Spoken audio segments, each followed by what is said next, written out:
دوستو، آپ کی سلامتی ہو۔ میرے لاؤنج میں خوش آمدید، پروگرام نور حیات میں خوش آمدید اور مقدس لوکا کے انجیلی بیان کے دوسرے باب میں خوش آمدید۔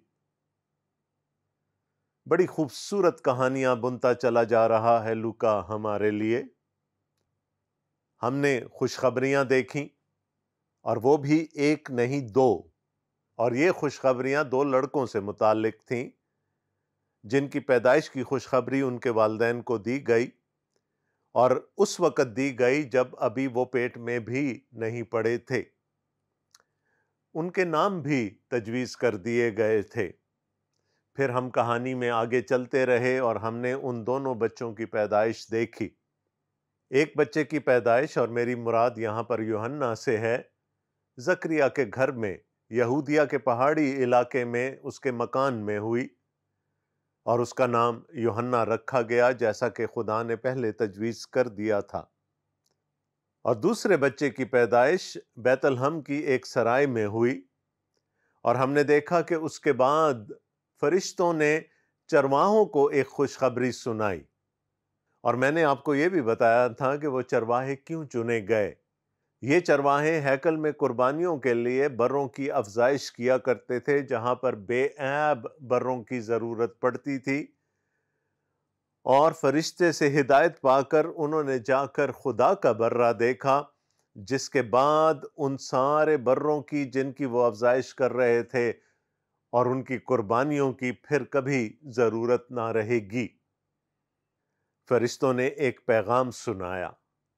میں نے آپ کو یہ بھی بتایا تھا کہ مقدس لوکا کے انجیلی بیان کے دوسرے باب میں ہمیں 3 بیانات ملتے ہیں، اور وہ سب میل کھاتے ہیں لوکا کی انجیل کے بڑے مضمون کے ساتھ، جو کہ نجات ہے۔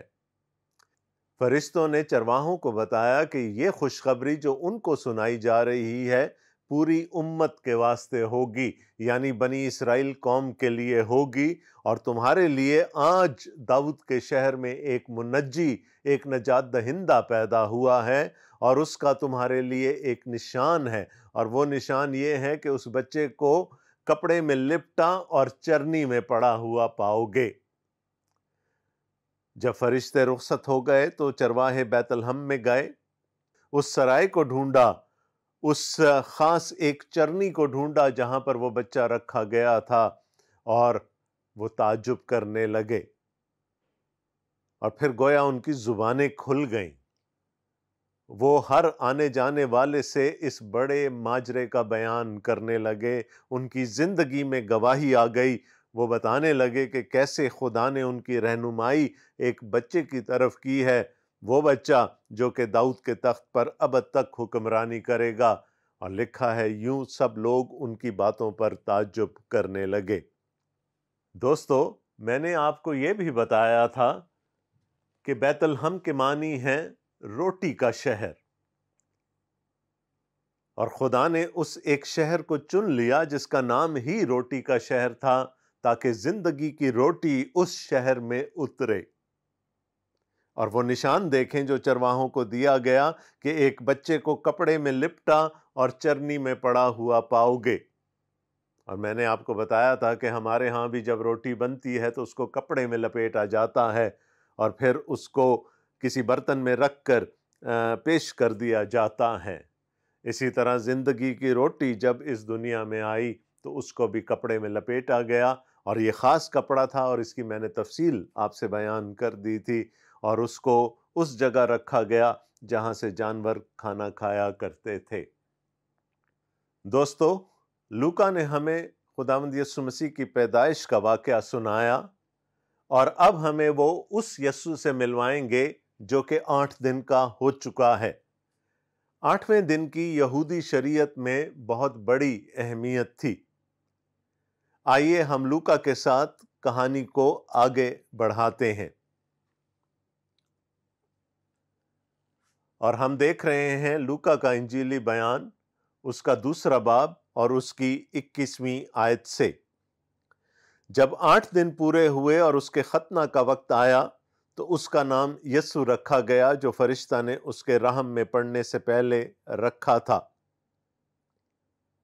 پھر جب موسیٰ کی شریعت کے موافق ان کے پاک ہونے کے دن پورے ہو گئے تو وہ اس کو یروشلم میں لائے تاکہ خداوند کے آگے حاضر کریں، جیسا کہ خداوند کی شریعت میں لکھا ہے کہ ہر ایک پہلوٹا خداوند کے لیے مقدس ٹھہرے گا، اور خداوند کی شریعت کے اس قول کے موافق قربانی کریں کہ کمریوں کا ایک جوڑا یا کبوتر کے 2 بچے لاؤ۔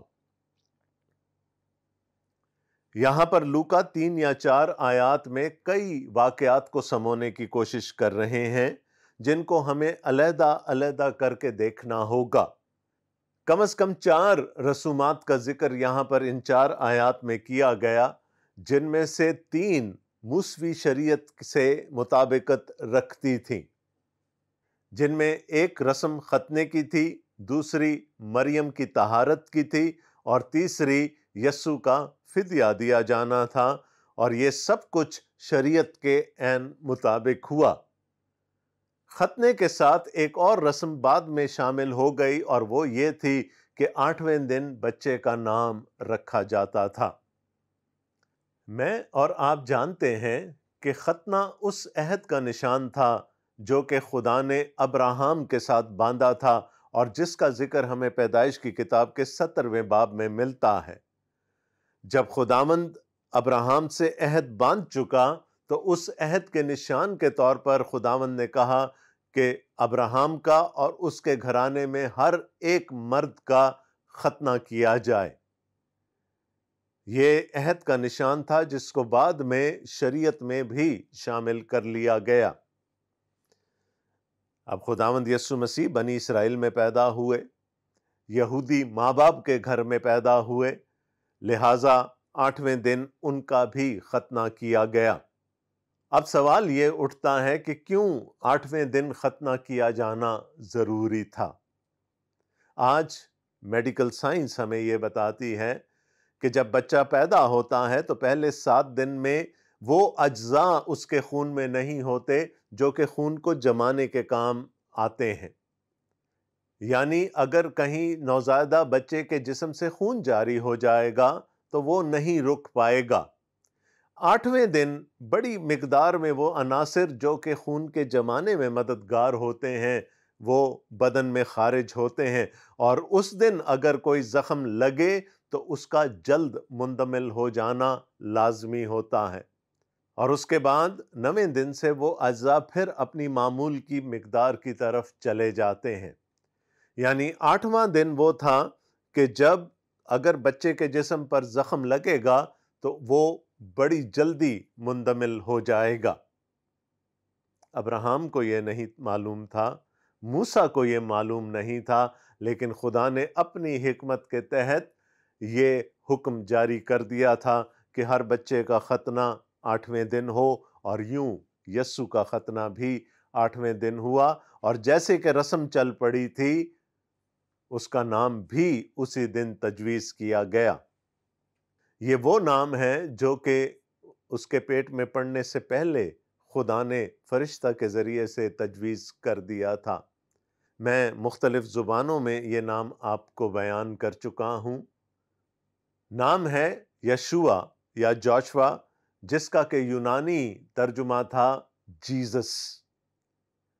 اس کو اردو میں ترجمہ کر کے یسوع کر دیا گیا، جبکہ اس کا عربی ترجمہ عیسیٰ ہے۔ یہ نام رکھ دیا گیا۔ اس نام کے معنی بھی ہم پہلے دیکھ چکے ہیں کہ خدا نجات ہے یا خدا نجات دیتا ہے۔ یہ وہ 2 کام تھے جو کہ 8ویں دن ہو چکے۔ یسوع کا ختنہ بھی ہو گیا اور ان کا نام بھی رکھ دیا گیا۔ دوستو، ان کے بعد ہم 2 اور رسومات کا ذکر پڑھتے ہیں، اور یہ غالباً 40 دن کے بعد ہوئیں۔ میرا مطلب ہے خداوند یسوع مسیح کی پیدائش کے 40 دنوں کے بعد ہوئیں، اور یہ دونوں ہیکل میں ہوئیں۔ آئیے ان کے بارے میں تھوڑی سی تفصیل ہم جان لیتے ہیں۔ ان میں سے پہلی رسم تھی، پھر جب موسیٰ کی شریعت کے موافق ان کے پاک ہونے کے دن پورے ہو گئے تو وہ اس کو یروشلم میں لائے تاکہ خداوند کے آگے حاضر کریں۔ خداوند کا کلام ہمیں بتاتا ہے، احبار کی کتاب ہمیں بتاتی ہے کہ ایک عورت بیٹا جننے کے بعد تقریباً 40 دن تک ناپاک رہتی تھی۔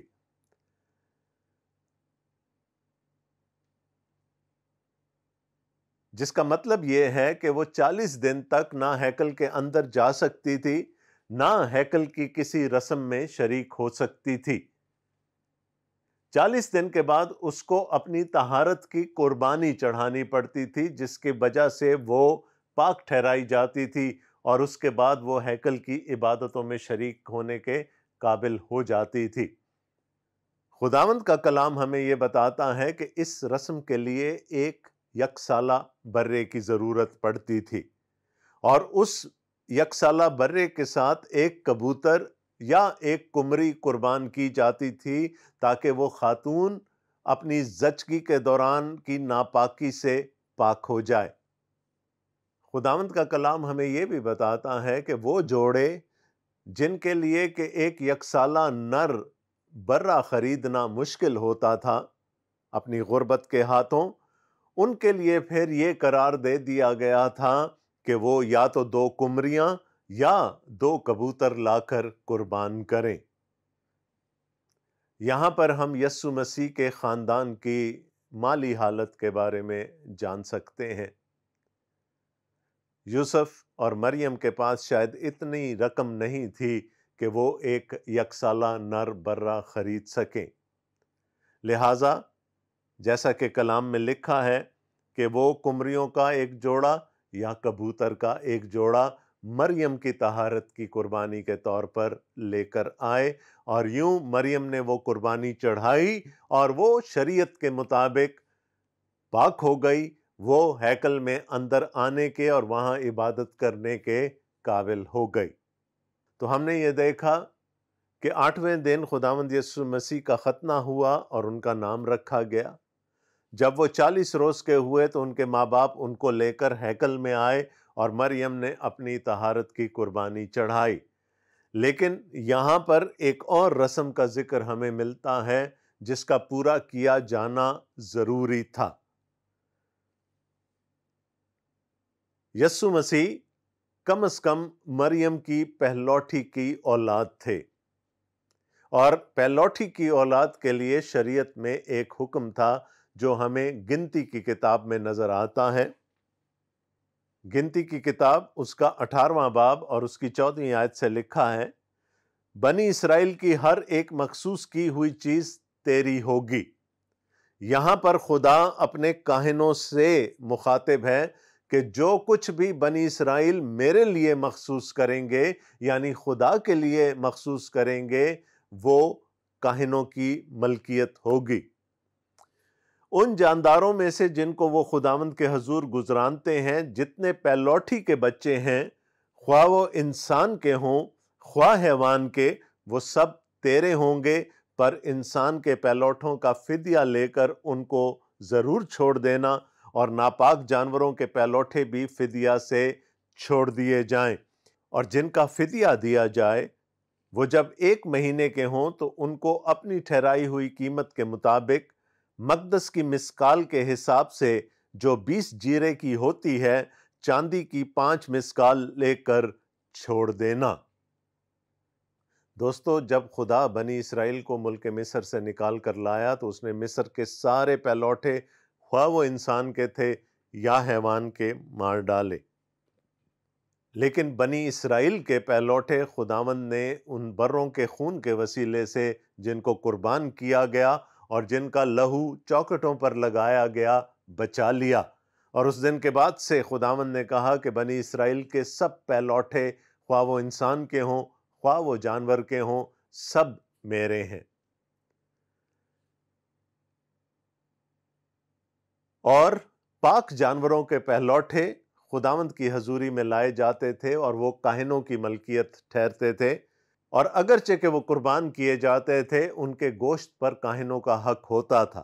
لیکن ان جانوروں کے پہلوٹے جو کہ ہیکل میں قربان نہیں کیے جا سکتے تھے، اور انسان کے پہلوٹوں کا فدیہ دیا جانا ضرور تھا۔ رسم یہ تھی کہ ان کو ہیکل میں لایا جائے اور چاندی کے 5 مسکال دے کر ان کا فدیہ دے دیا جائے اور ان کو چھڑا لیا جائے۔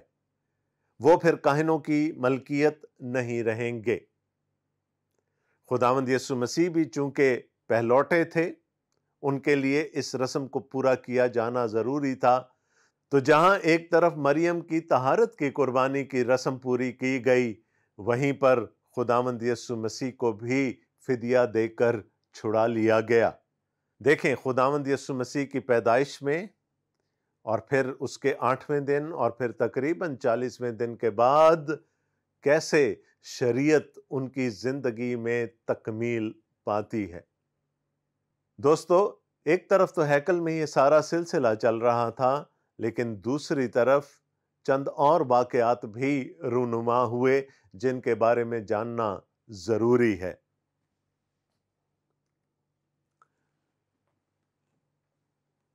خداوند کے کلام میں لکھا ہے، اور دیکھو یروشلم میں شمعون نام ایک آدمی تھا، اور وہ آدمی راست باز اور خدا ترس اور اسرائیل کی تسلی کا منتظر تھا، اور روح القدس اس پر تھا، اور اس کو روح القدس سے آگاہی ہوئی تھی کہ جب تک تو خداوند کے مسیح کو دیکھ نہ لے، موت کو نہ دیکھے گا۔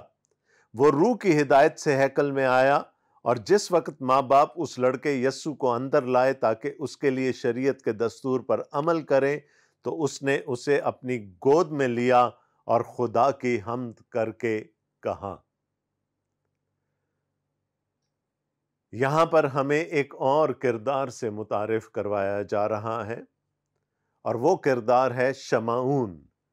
انگریزی میں ہم ان کو سمیون کے نام سے جانتے ہیں۔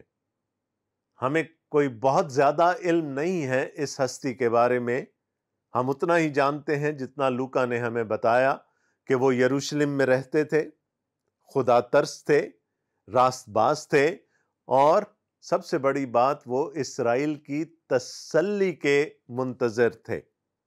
اور پھر ان کے بارے میں ہمیں ایک اور بات بتائی گئی کہ روح القدس ان پر تھا۔ اس چھوٹے سے حوالے میں ہم دیکھتے ہیں کہ 3 دفعہ روح القدس کا ذکر ہوا ہے۔ یہ شخص راست باز تھا، یہ شخص خدا ترس تھا، یہ زیادہ وقت ہیکل میں گزارتا تھا، بزرگ تھا۔ خدا نے اس سے یہ کہا تھا کہ جب تک وہ خدا کی نجات کو دیکھ نہ لے گا، خدا کی تسلی کو دیکھ نہ لے گا، وہ نہیں مرے گا۔ وہ اسرائیل میں بہت سوں کی طرح اسرائیل کی تسلی کے منتظر تھے۔ میں نے آپ کو بتایا تھا نا کہ 4 صدیاں خدا خاموش رہا۔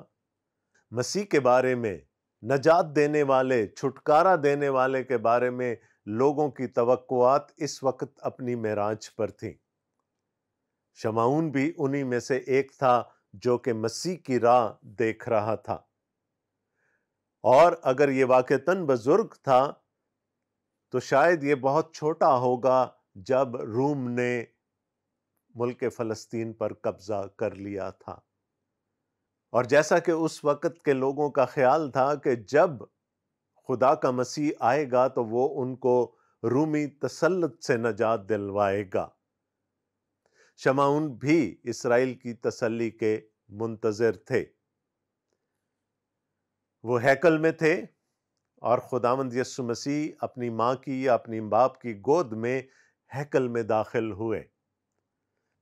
دوستو، جب بھی میں بزرگ شمعون کا ذکر پڑھتا ہوں تو زبور کی کتاب کی ایک آیت میرے ذہن میں تازہ ہو جاتی ہے۔ آئیے ہم سب اس آیت پر غور کریں۔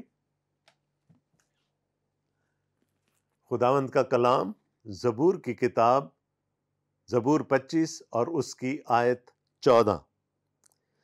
خداوند کے راز کو وہی جانتے ہیں جو اس سے ڈرتے ہیں، اور وہ اپنا عہد ان کو بتائے گا۔ آمین۔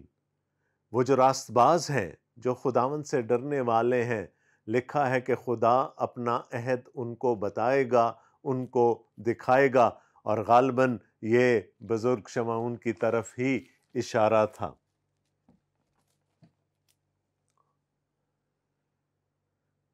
یہاں پر بزرگ شمعون ہیکل میں موجود ہیں، اور مریم اور یوسف خداوند یسوع مسیح کو لے کر ہیکل میں داخل ہوتے ہیں۔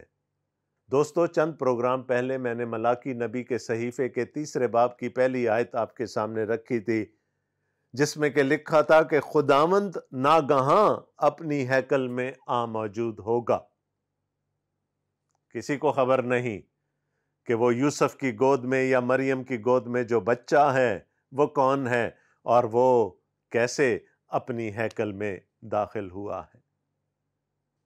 لکھا ہے کہ روح القدس سے ہدایت پا کر بزرگ شمعون نے اس چھوٹے سے بچے کو اپنی گود میں لے لیا اور اس کے بعد اس کو برکت دی اور نبوت کی۔